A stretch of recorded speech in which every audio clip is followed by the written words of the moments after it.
Have you been searching for a community that gets it? Join me, your host Monique, as we get real about the emotional, physical, mental, and spiritual effects infertility has on its victims. Let's connect and heal together. I am 1 in 8 too. Thank you for tuning in to another episode of Infertility and Me podcast. I am your host Monique, and I'm so pleased that you're here with us today to speak with Miss Aaliyah Choi. She was born and raised in Washington State and now resides in Virginia. She's 24 years old and a mom of one daughter, and she has been married for 5 years. After her rude awakening with Polycystic Ovarian Syndrome, also known as PCOS, she decided enough was enough and started her journey to educate and advocate for women's health, mental health, and motherhood. Aaliyah has her own podcast as well, which I will leave in the show notes. And you can always find the Infertility and Me podcast website in the show notes as well. Again, I am your host, Monique, and I thank you so much for being here week after week, sending me your feedback, following me on Instagram, and keeping me up to date with all things infertility, inspiration, and awareness. Thank you guys, and I hope you enjoyed today's podcast episode with Miss Aaliyah Choi. Thank you. And so, Aaliyah, just tell everybody a little bit about yourself, if you're married, if you have any kids so far. Yes, I have been married for 5 years, going on this year, and I do have a little one. You know, she just turned 4, so how exciting. Right, absolutely. So, what was your experience with PCOS? When were you diagnosed? I didn't get actually diagnosed until the September of 2016. So I was 21 when they finally diagnosed me. And how they did it, I took it as they were trying to tell me, okay, we gave you something, now go home and stop complaining, kind of ordeal. Okay. So, and that was like your primary doctor or your OB/GYN that diagnosed you? Yeah. Okay. And you didn't, of course, you didn't have your daughter back then, but I'm surprised that they were able to, a lot of people don't find out so early as like you have with PCOS. A lot of other women I talk to, a lot of them find out later on. And, you know, a lot of damage has been done to the body, you know, up until that point. So what was your experience like with PCOS? Did it, how did it affect you as a woman, you know, getting the diagnosis and everything? So when I found out, I kind of took it as nonchalant, like, okay, I have PCOS. And it finally made sense to me because, I mean, starting at the age of 13, when I first got my cycle, that's when it started. Like, it just started going downhill from there. I think I only had 1 good year with my cycle. And then after that, I would just experience just complete turmoil. And once I finally got diagnosed, I kind of took it and put it on the back burner. And I honestly regret that because I almost lost my life in 2017 because of PCOS and not taking it seriously. So PCOS has really shaped me because it was just like this one thing has my life in its hands. And if I didn't act on it, learn about it, educate myself or anything like that, I would not be sitting here to this day to talk to you about it. Wow. And you say that you almost could have lost your life, or you almost did lose your life. How did that transpire exactly? Was there an incident where you got sick? Yeah. So that was the problem, is I would go on cycles and bleed for months and months and months at a time. And it would not be no light period. It'd be like heavy flow, like murder scene kind of situation. And you're just like slowly losing out of control with your iron. And I was critically low. The national average of healthy is about 18 and above. I was at a 7. Oh, wow. I was critically low. And at that time, I had dropped down to a 5, which is like, you need to get a blood transfusion right now kind of ordeal. But the hospital kept sending me home. They're just like, hey, go home.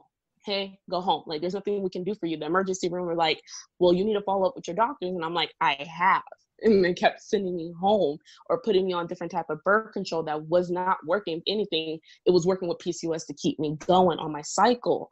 And, you know, when I finally kind of went to that emergency room that last time, they said, hey, you ruptured a cyst, you know, and this cyst was mega huge. And I'm like, is that normal? They're like, well, you know, I guess. so go home, you'll be all right. Go see your follow up with your primary care. And at the time, I had switched my doctor to someone new because the last doctor, he was fresh out of medical school. He barely knew about PCOS and he wasn't taking me seriously. And just that weekend, I wasn't feeling good. I almost passed out. And when I finally went to go see my doctor, he was like, hey, he was reading my blood pressure. He took my vital signs. He was like, oh my God, you're about to pass out on me. He was like, you're critically low. Like, this is like a major ordeal. So he stopped my appointment, got me hooked up on fluids, gave me medicine to kind of get myself going and get my body going. But he was like, if you never came and saw me, you would have died. Wow. And that really hurt me because it's like I have a newborn and my husband's deployed. So it was just, it's rough. Yeah. So did you have family to help you and everything? How was your recovery? So my recovery was, luckily my sister was in town to help, but she kind of helped for her duties as an aunt, but mainly the healing process was on me, on me to get my mental right, keep, pushing to find ways to better my iron. And my doctor started working with me and was like, hey, this is what we're going to do to kind of help you keep going. And that's kind of how the process kind of went for me. But it was definitely a lonely process because no one could understand how I felt. Okay. So. Yeah, I understand that.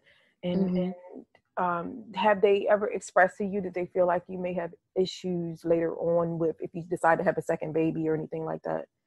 Absolutely. I currently am struggling to have a second child. My daughter, like I stated before, she's 4. Right. And, it sucks. It is like I make false hormones when I have cysts. So it makes it look like I have a false positive. And which is heartbreaking because, getting ready, excited. I took a pregnancy test. It came back positive. I was like, oh my goodness, we finally did it. And just to come back a week or so later and it was nothing there. And my doctor had explained to me, when you have a cyst flare up, you prone to, capped all of the pregnancy hormones in that cyst and it can come off as you're pregnant. So, wow.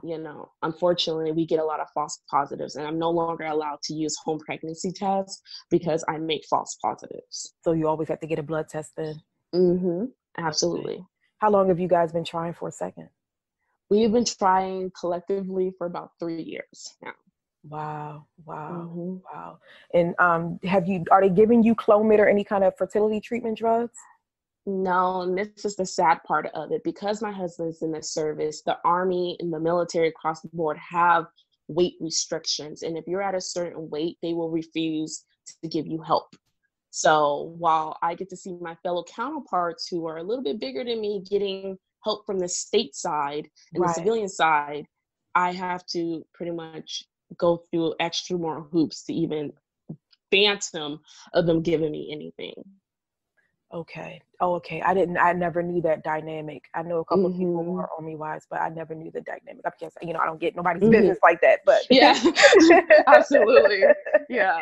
So I wouldn't know anyway. Wow. That is interesting. And that's, I can only imagine how you feel because that's a lot. That's a lot to deal with. That's a lot to deal with. Have you been able to find community with any of the other Army wives? Have you ever known anybody else to go through infertility issues or fertility issues?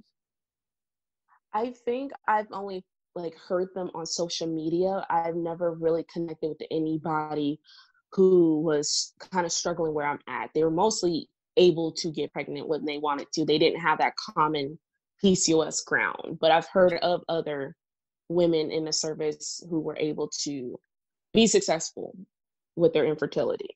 Yeah. And you had your daughter naturally, right? You didn't have any. Yes. Exactly. Okay. How was your pregnancy with her? With your PCOS? It was terrible. It was terrible. And that's the sucky part is that I've already spoke to my specialist team who will be watching me when it's my time to get pregnant again. They're pretty much, I am prone to having preterm labor issues. With her, I was high risk at 20 weeks and I went into preterm labor twice with her. And luckily we were successful in having her actually at 38 weeks, which is a blessing. But I had to go through surgery at 7 weeks with a life or death situation between her or my ovary, because we had to remove the cyst that I was having because it was causing me more complications. So did they remove your ovary, or were they able to save it? So they were able to save it. They were able to remove the cyst, and luckily my ovary was good and stuff. And then the next day we found out she was still kicking. So that was kind of like a sigh of relief, because we didn't know the future outcome when we had to make that decision. Got you. But yeah, so you carried her pretty much full term. So that was, Yes. yeah, that was, I know you were like, yes, God, thank you, God. Yeah, No. absolutely. Absolutely. Like it's hard, and it's still hard to kind of look at that. I didn't even get to enjoy my pregnancy because I was literally miserable. Like, Yeah, the miserable. entire time. Yeah. Were you ever Mm-hmm. on bed rest or anything? Did they have you Absolutely. restricted? Yep. Yeah, I would imagine Mm-hmm. they did. Yeah. And Yeah. what was I going to ask you? Okay, so with now trying to have a second baby and you being treated for your PCOS and things like that, and then you have to take care of your baby and all that, Mm-hmm. how has the emotional side of trying for the second baby with the difficulties of PCOS, how has that affected you as an individual, not necessarily, collectively as a wife, but as an individual? How has that affected you? And have you had any, has there been any discrimination from doctors because of you being a woman of color? Absolutely.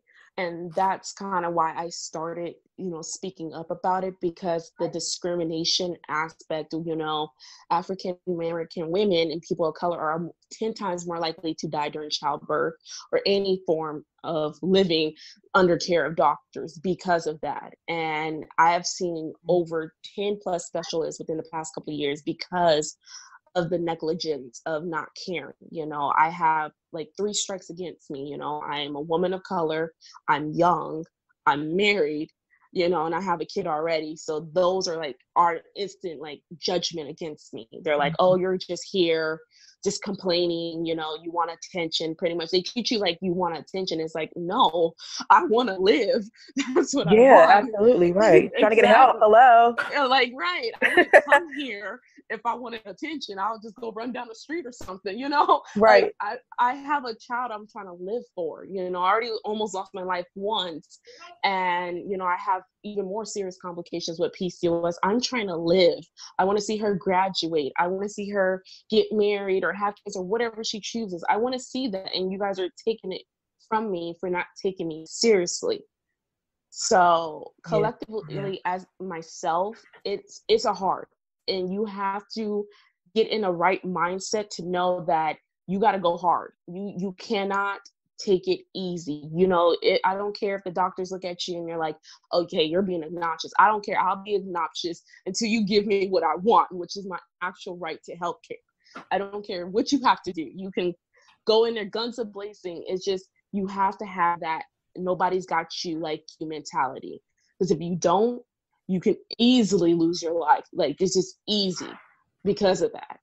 Yeah, I definitely, and I like that you pointed out self-advocacy and being a voice for yourself, especially when your husband is deployed and stuff, and he's not always there to be able to directly support you, in the midst of that situation at that moment. So I know how difficult, I can only imagine how difficult it must be, dealing with all of this in the times when he's gone.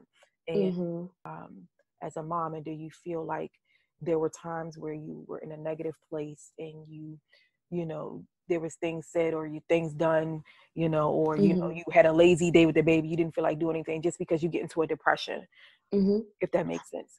Yeah, absolutely. I've actually spoken about it and I'm sharing it here. I actually dealt with postpartum depression when I had, before I had my daughter. A lot of people are like, well, postpartum means after birth. Well, you can actually develop postpartum during your pregnancy. And that's why after birth, it is more like flared up and is more intense. It actually gives you warning signs throughout your pregnancy, in which I was trying to explain to people that you can have postpartum depression or depression in general during your pregnancy, and that's what leads into postpartum depression.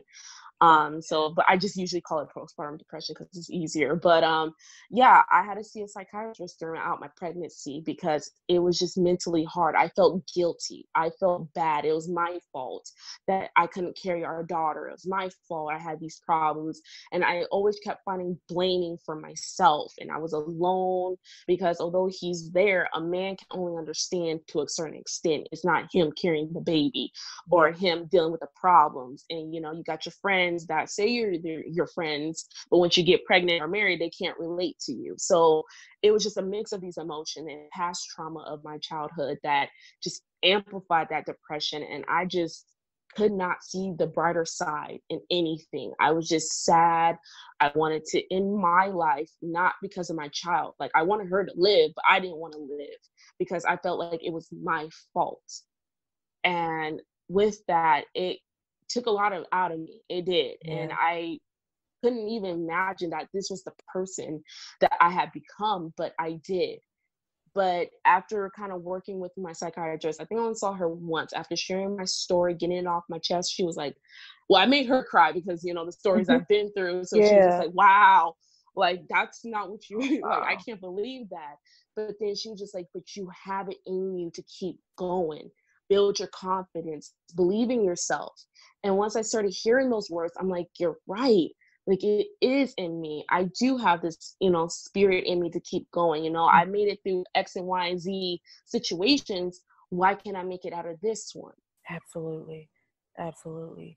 And when did you come to the realization that you wanted to essentially pull yourself from the trenches of depression and find a way to navigate life and have a sense of normalcy, you know, because a lot of times when you go through things like this, you lose all sense of normalcy and you become obsessed with the issue or the storm, you know what I mean?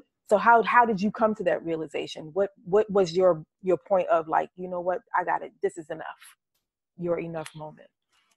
I feel like it took a while. It did take a while because after I had my daughter, I felt better, but it was still on that horizon because then in the next following year, I'm about to lose my life, and that put me right back. I think the day I came home finding I almost could have lost my life if I never came in, I was at my breaking period, is when my daughter at the time, she was 1, she came to me and she doesn't even know. She didn't even know what was going on. She came to me and hugged me. And that's where I broke. And I'm just like, this is what I'm doing it for.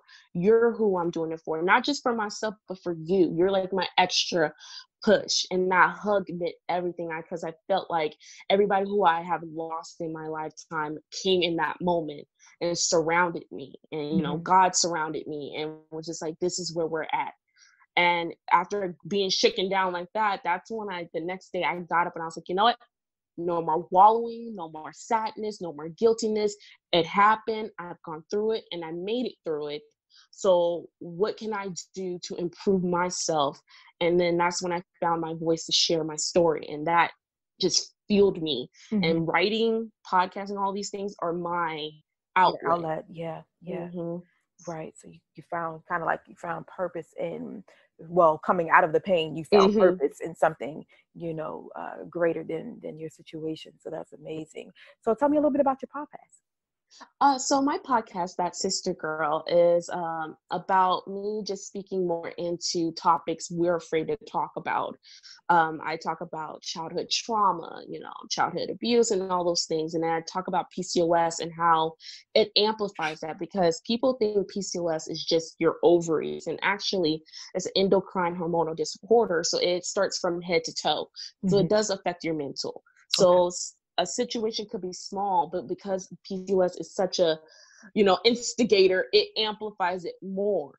So learning those things, you know, I kind of compare the two and understanding about how to look at yourself in a different aspect and trying to help people see the better side to things. I know it's hard, but you have to. You know, you can't be, you know, hung up on the situation. Like, you got to move forward. And the best way to do that is starting to become unapologetic with yourself and stop being sorry for having problems and issues and not being the normal, you know, thing in society. Like, be yourself, you know. And I like what you said about, you know, well, your podcast being a Mm-hmm. voice, for others to connect with, especially with dealing with mental health. And a lot of people, I think, they feel like women go through these things and like we're built for this, but they don't really realize the emotional and mental turmoil Mm-hmm. it takes on. And then for you having to have that baby to take care of afterwards, Mm-hmm. I can imagine that was even more difficult at times, because Mm-hmm. pulling yourself that strength that you need to care and love on your baby, which I know you did, Absolutely. but I know it took a lot for you to be It able does. to do that. Yeah. So Mm-hmm. how did you cope when you, after you had her and you were still struggling with postpartum depression and everything? It was hard, kind of getting on a routine and kind of like, okay, now that she's here, what do I do? Like, how am I going to maneuver, how to work with his schedule? Yeah. But I just feel like taking it one day at a time was better than trying to worry about next week and the next month. Just being in that moment and saying, hey, look, I made a mistake. Maybe I didn't get the right milk out today or something like that. Just taking a moment in that day and just saying, okay, look, we make mistakes. Look, this is what's going to be. And just kept coaching myself through it. That's Yeah. what really kind of was, that my inner me was coaching me through some of those hard moments. And then speaking more about it with my husband, I was like, look, you're going to have to be more of a backbone. I understand you married the military first before you met me, but I'm here now. So, you have to put Yeah. more into pushing me and stuff. And so he became my accountability partner. And then from there, it kind of became a routine. And then I kind of didn't need him. He was like my training wheels, I guess you can call him. Because Yeah. then I was Yeah. able to do it myself. And I'm like, okay, I got this. I got this. And ever since then, it was coming. It was coming along.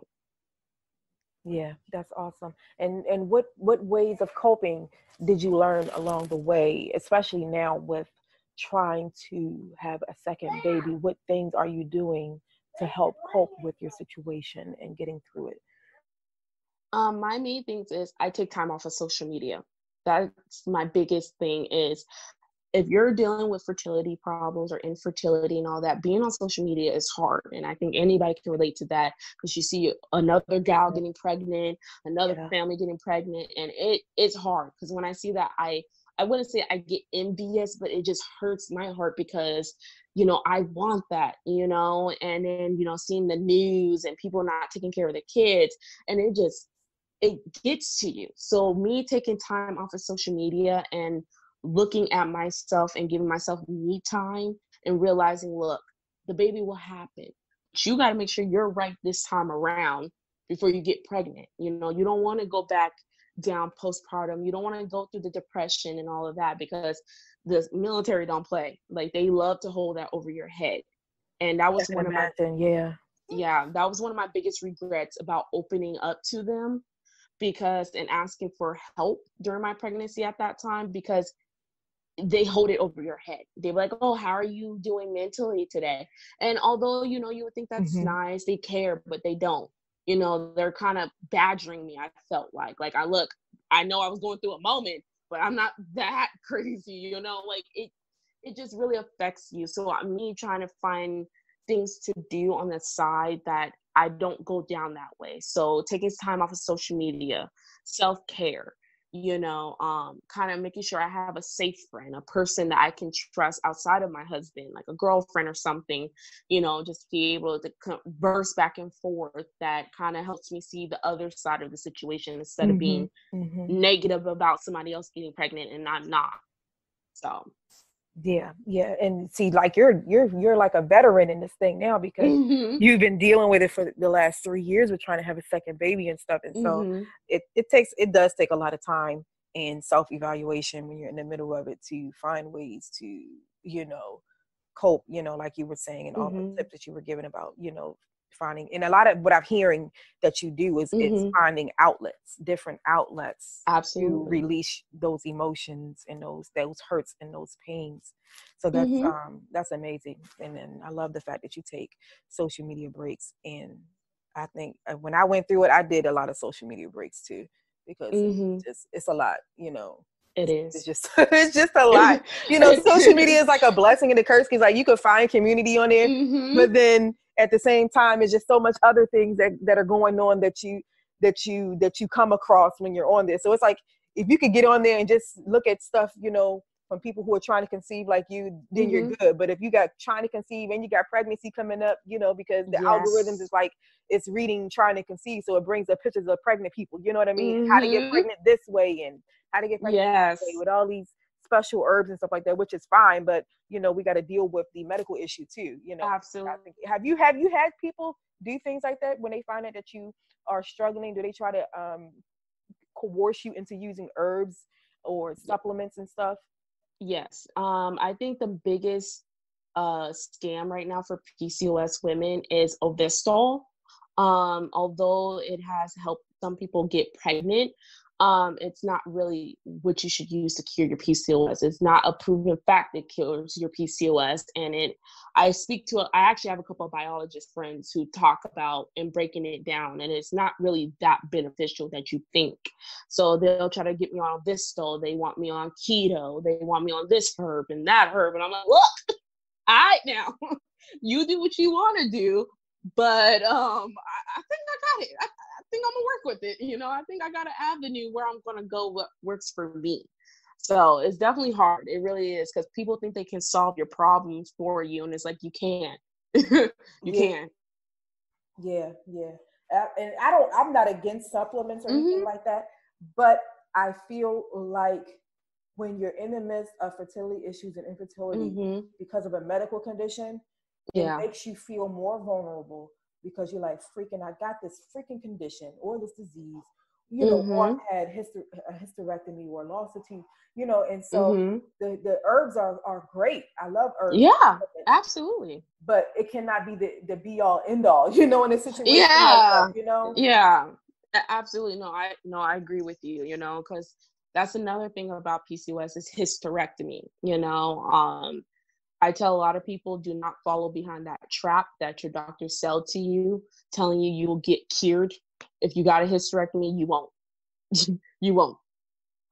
I've done enough research. I've spoken to enough specialists, and they have all said the same thing, that it will help with your period, but it won't cure you because PCOS is incurable. It's treatable, but it's incurable. You know, you won't never get rid of it. It'll always be a part of you, but you can go through life without the symptoms, you know, depending on how you change your diet.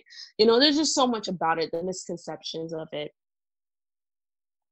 Yeah, so I like that educational piece you just gave us about for those who may be considering a hysterectomy and stuff. So I know a little bit about PCOS, but not in depth.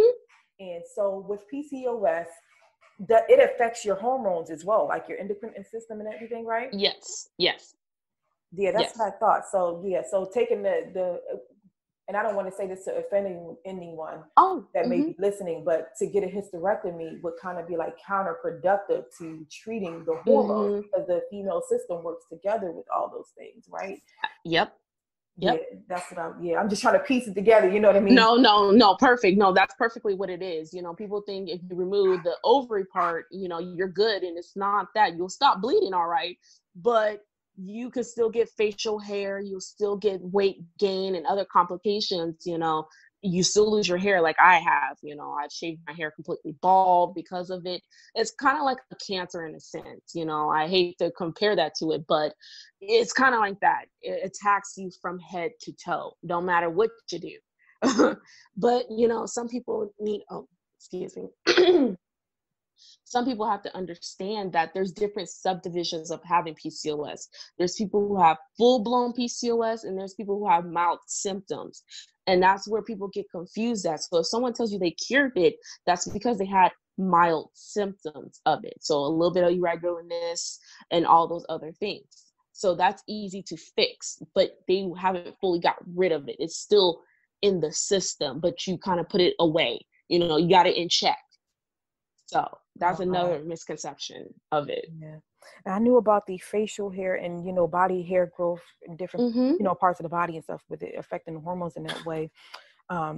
Did you suffer a lot of hair loss? Is that why you completely went very short with your haircut?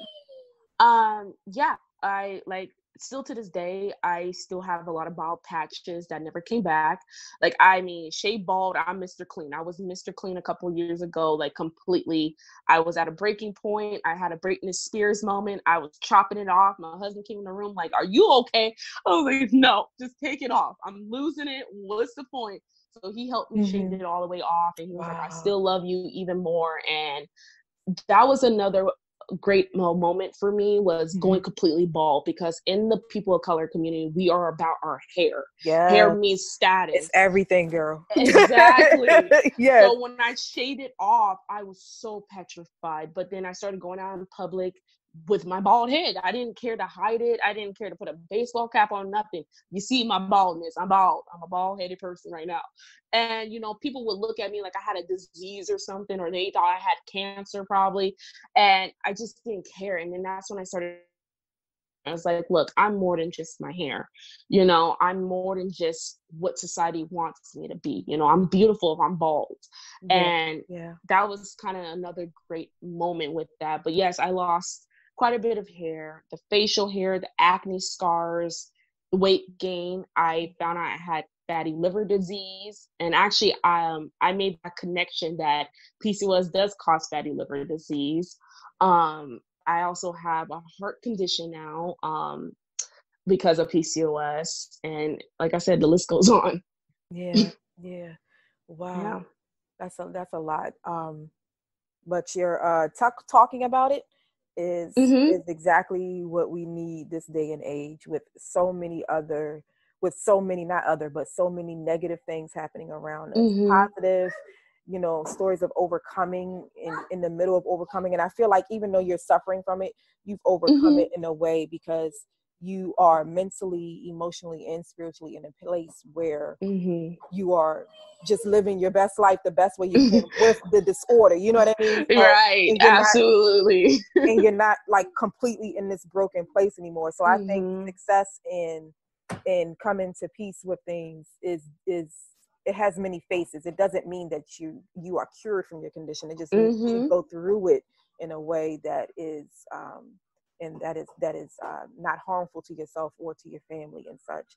And it's amazing that your husband is so supportive, and he cares for you when he's home and stuff like that, the way he does. It sounds like he has really been a rock for you. And absolutely. So has your experiences made you guys come closer together as a couple and learn new things about each other? And has it opened up a new level of communication for you guys, I should say? Because, you know, it gets pretty intimate with medical conditions. Yeah. I think it was kind of hard at first because, you know, he is of a different race.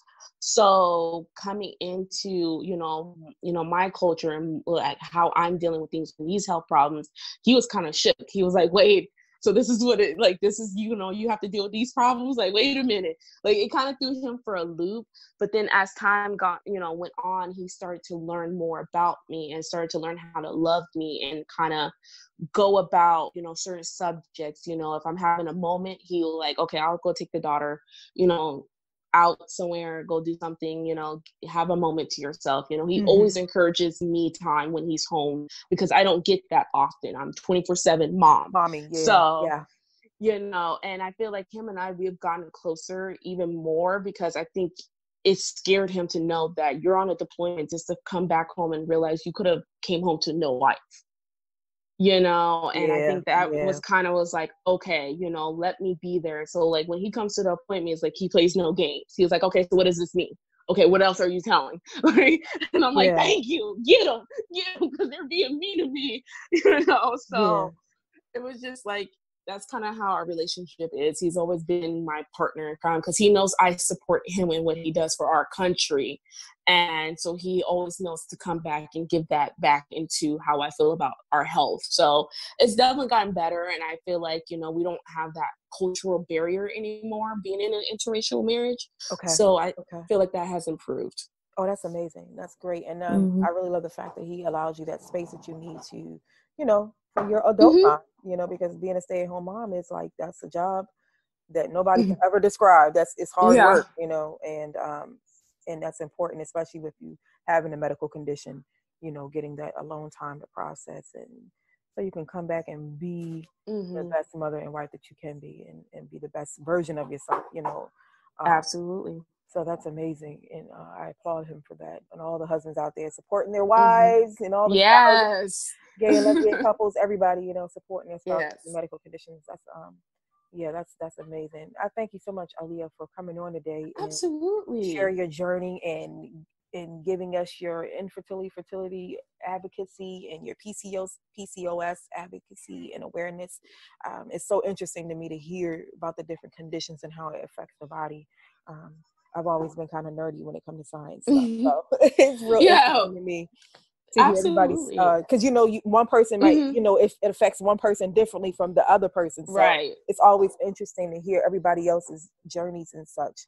And Mm-hmm. so yeah, I thank you again for being a voice for everybody in pain and talking with me today and sharing your journey. I appreciate you so much. Thank you. Thank you for having me. It feels great to kind of continue on sharing my advocacy. And, I give credit to you for having another platform to speak about these topics, so I appreciate you as well. So thank you so much. Thank you, love. And I'm going to have Aaliyah's social media handles in the show notes so that everybody can connect with her and her journey with advocacy for mental health. And thank you guys for tuning in.